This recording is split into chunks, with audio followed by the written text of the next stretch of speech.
Hey everybody, this is a quick video to show you how to factory reset a HawkHonor gun safe. Now you might want to do this if you forget the pins or you forget there's something wrong with the fingerprint where it's not working right, or this also has, like, if you put in too many wrong pins, it will freeze you out.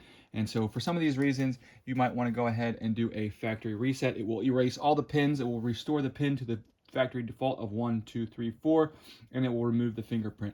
So you can go ahead and this is gonna have to be open with batteries in it.